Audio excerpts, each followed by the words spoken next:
Hey folks, today I'll be talking about game balance. There are a couple of topics I want to talk about here. One, I want to delve into game balance in single-player games, why it's important, and how it relates to other parts of the design process. Two, I want to contrast this with game balance in multiplayer games and analyze how the two differ in their goals.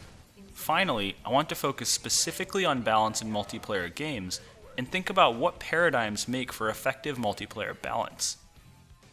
What is game balance?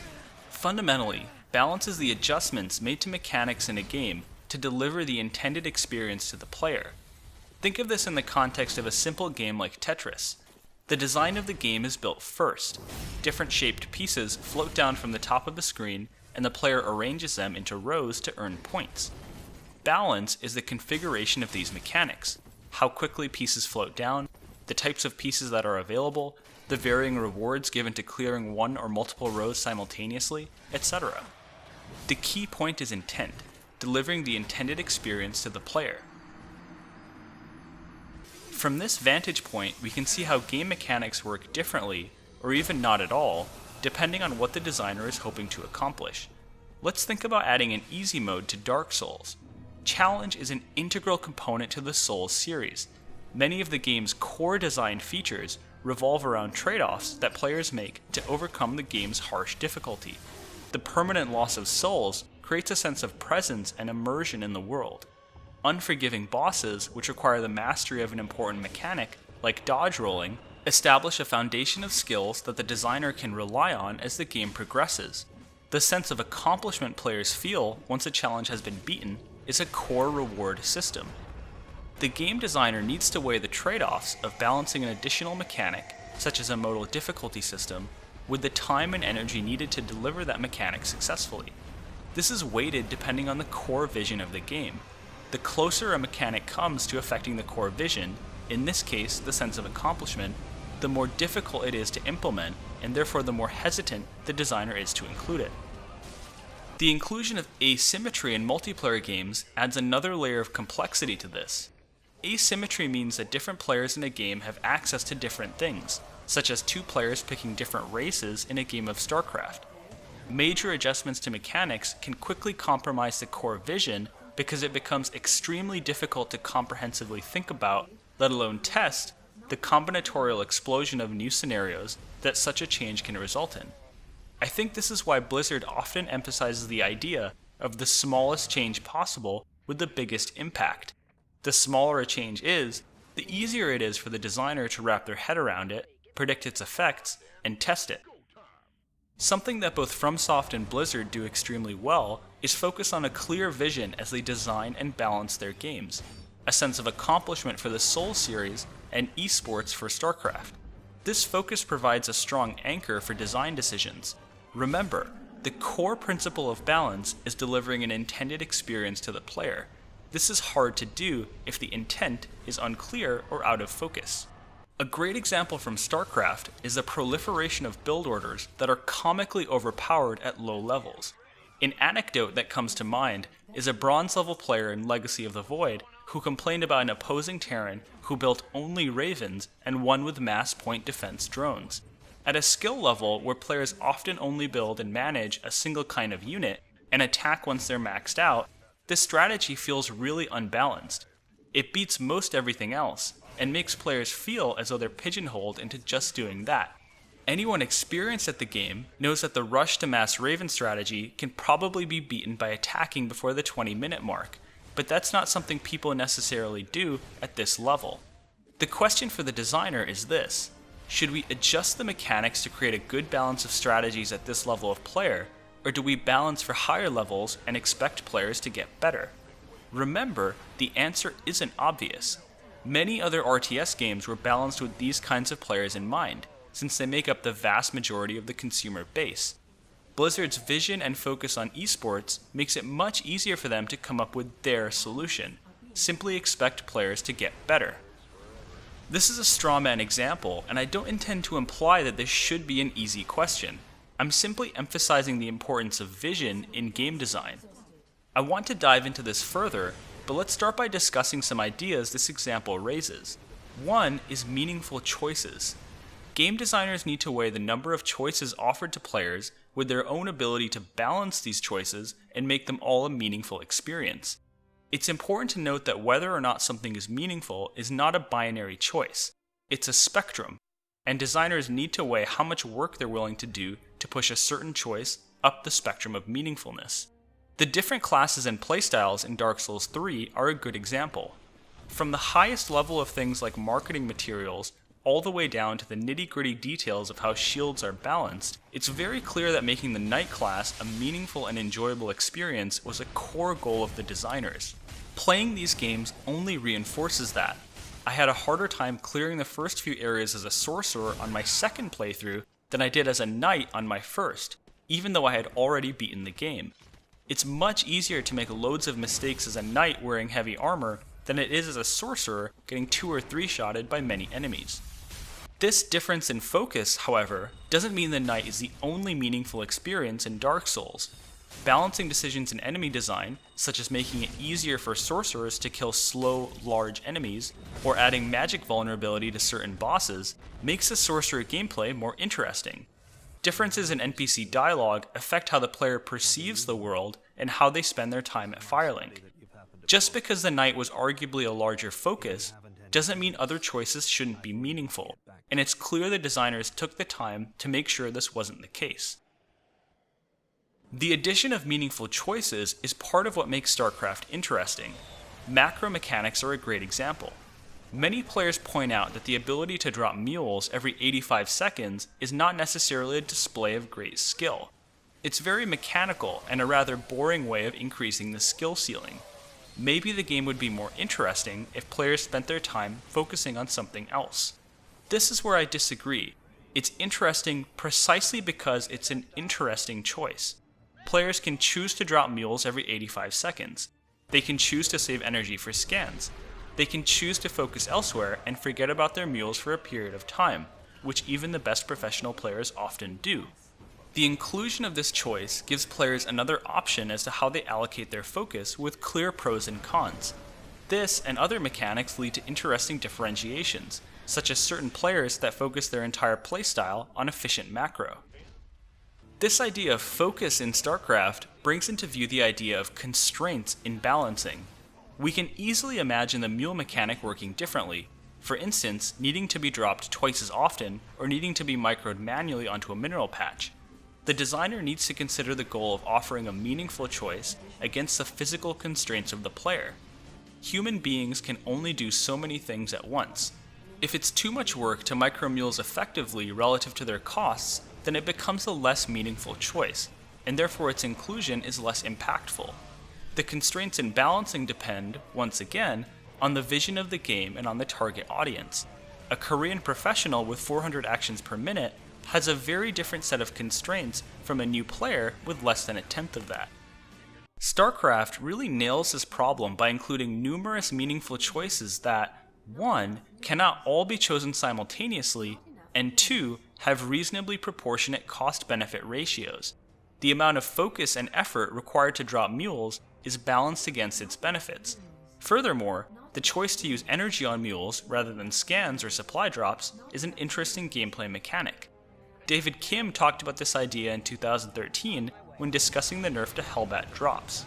While we'd like to have more harassment options in the game, we don't want to have harassment options like Hellbat drops that are a little too easy to execute. So for example, if you see Marine drops executed by the highest level of Terran players versus an average level pro player, you can clearly see the difference. While Hellbat drops doesn't look like that because it's really easy to execute. That's why we want to see less of it. Additional focus and effort on Marine drops delivers additional benefits. Meanwhile, Hellbat drops were effective regardless of how well they were executed. This made the choice to do Hellbat drops less interesting because the cost and focus wasn't proportional to the benefit. As a result, they were nerfed. Remember, this is all relative to intent. At lower levels, 2 Hellbats are probably just as effective as 4. The constraints that Blizzard is working with are derived from their underlying vision for the game. StarCraft is an electronic sport. I think it's more interesting to examine these kinds of trade-offs for mid-level players in Platinum or Diamond. I think the use of Widowmine drops as Terran is a great example. Before I dive into that, I want to first introduce the idea of triangulation. Triangularity is the idea that risk and reward should be balanced. Players should weigh low-risk, low-reward actions against high-risk, high-reward actions. The problems with the converse are pretty straightforward. Low-risk, high-reward actions quickly become the dominant strategy and produce a stale metagame. Meanwhile, high-risk, low-reward actions aren't meaningful choices and never see the light of day. Triangulation puts the player at a fork in the road in which they regularly choose between one path, low-risk, low-reward, and another, high-risk, high-reward. The red Tearstone ring in Dark Souls is a good example of triangulation. Only the best players can survive the game while continuously being at low health, and they're rewarded for it by a substantial boost to attack power.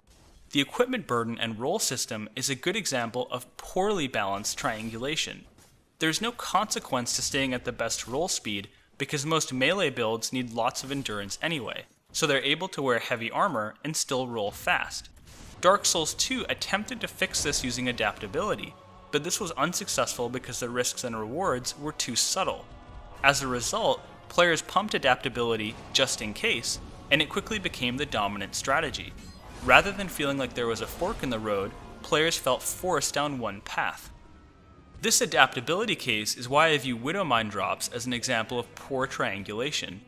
In truth, the cost of executing a Widowmine drop in macro cycles and attention is roughly proportional to its benefit. A good player will bait out mine hits until detection is available and suffer minimal damage. The perception, however, is very different. The idea that a mine could kill 4 or 6 or 12 workers, even though in practice it never should, makes the strategy appear more powerful than it really is, much the same way that pumping adaptability in Dark Souls 2 appears like a much better idea than it really is. This leads the strategy to be more popular than I really think it should be, given the costs and benefits. Perception is important in balancing decisions because it affects the set of choices that appear meaningful to the player. If the player never perceives a choice as meaningful, they'll probably never take it, making it more difficult for the designer to achieve their intent. One way Dark Souls handles this elegantly is through the inclusion of item descriptions and loading screens. Item descriptions in the Souls series contain critical information about the game's mechanics. Fighting the Four Kings requires a player to read the item description for the Covenant of Artorias ring and realize they need to wear it. Including item descriptions and loading screens makes them appear more important to players, critical for a user base that might be jaded after years of seeing the quote-unquote lore tacked onto most RPGs that's not very meaningful. Players are thus more likely to examine the items they pick up, and thus more likely to view the game world as fair, simply because they understand it better. From this perspective, a simple balance change I would like to see Blizzard make is more automated analysis of core meaningful choices players make in StarCraft, their macro efficiency, their supply blocks, etc. Machine learning nowadays is incredibly powerful and could easily deliver analysis useful to the average player. It wouldn't be difficult to automatically detect the strategy a player was intending to do and show them graphs comparing their efficiency with players executing the same strategy at a higher level of skill. I think this would change the perception players have about balance. Fundamentally, it would internalize players' locus of control and shift focus to self-improvement and playing better. I want to get back to the idea of multiplayer balance for the best players and the idea of cost-benefit ratios in balancing. A complaint players often raise is that a game balanced only for the very best players will produce an unsatisfying experience for everyone else, simply because they can't or won't achieve that level of play. I want to posit the opposite idea, that designing a game for the best players in the intended audience will actually produce a better experience for everyone, even the players who don't know what they're doing, assuming the designers follow the right tenets. Let's start with Dark Souls. Dark Souls isn't balanced toward its best players, but it is balanced toward players who pay attention, focus, and persevere. At the very least, players are expected to be competent and intelligent in order to clear the game. Dark Souls offers no modal difficulty settings for players to make their experience easier when things get tough. As a result, the designers are forced to meticulously ensure every engagement is reasonable and achievable. Hints and foreshadowing are used heavily to goad players into proper planning. Boss attacks are telegraphed to ensure players have the time to figure them out.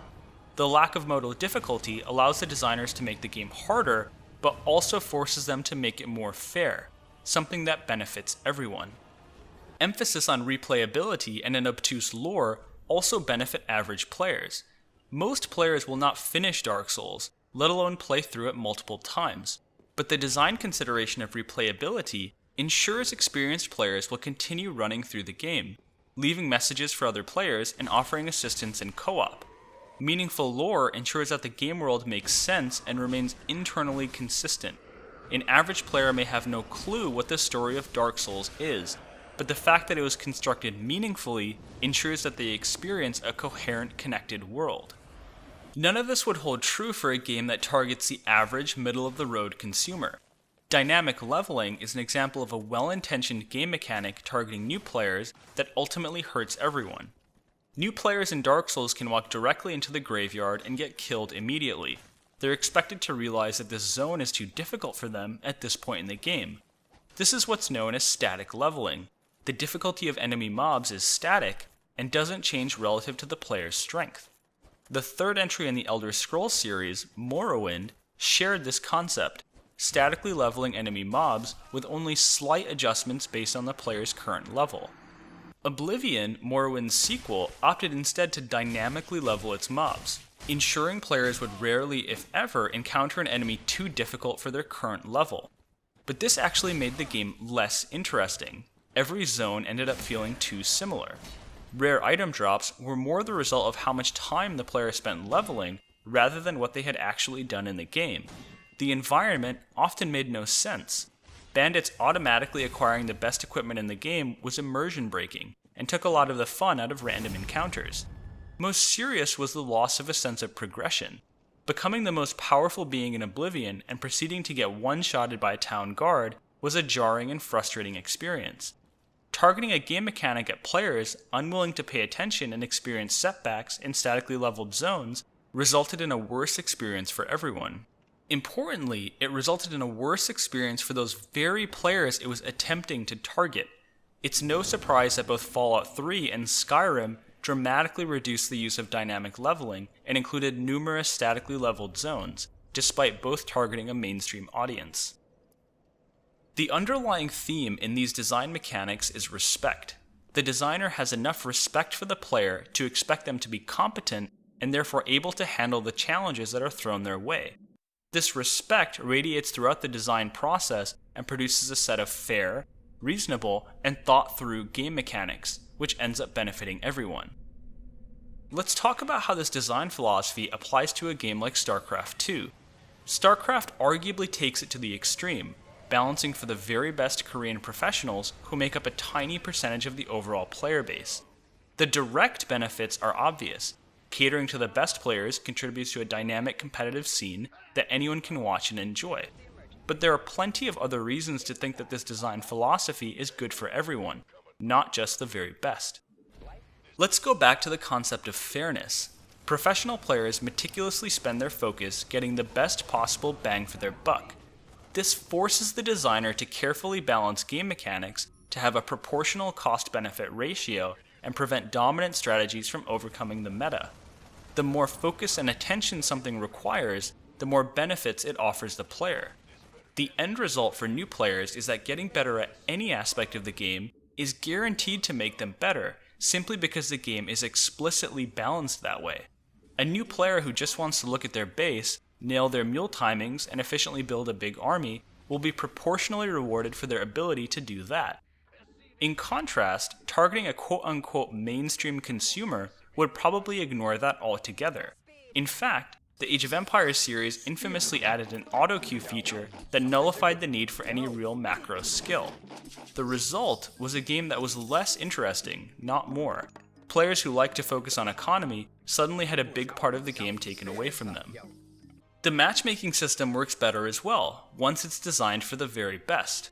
Matching players based purely on skill helps ensure players play fair games against opponents of reasonably similar ability.